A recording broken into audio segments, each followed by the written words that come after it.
অন্নপূর্ণা ভাণ্ডারের টাকা পেলাম না, তাই বিজেপিকে আর ভোট দেব না। এই কথাগুলো যারা বলেন তাদেরকে বলছি, আপনি কাকে ভোট দেবেন না সেটা আপনার ব্যক্তিগত ব্যাপার, কিন্তু যেই সরকারই আসুক না কেন, আমাদের রাজ্যের মুখ্যমন্ত্রী যেই পার্টিরই হোক না কেন,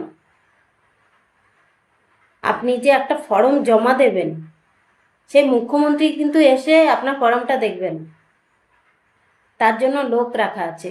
এবার তারা যদি ঠিকঠাক কাজ না করে, তা মুখ্যমন্ত্রী কি দোষ বলুন? এই যে যেমন আমাদের এখানে কত 3 তারিখে 7 তারিখে যারা ফর্ম ফিল আপ করেছে, তাদের ফর্মটা যেইভাবে জমা দিয়ে এসছে বিডিও অফিসে, সেইভাবেই পড়ে আছে। একটা মহিলার অ্যাকাউন্টে টাকা ঢুকেনি। আবার দেখুন, 4টে বেটার ছেলে অন্নপূর্ণা ভাণ্ডারের টাকা পেয়েছে, তারা কি ফর্ম ফিল আপ করেছে? করেনি। তারপরে আরও এমন এমন মহিলা আছে অন্নপূর্ণার ভাণ্ডারের ফর্ম ফিল আপ করেইনি, কিন্তু টাকা পেয়ে গেছে।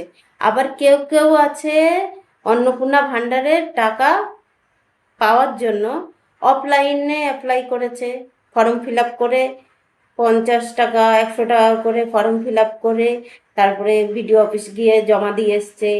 আবার অনলাইনে 100 টাকা করে দিয়ে, কেউ 150 টাকা, কেউ 130 টাকা করে দিয়ে ফর্ম ফিল আপ করেছে।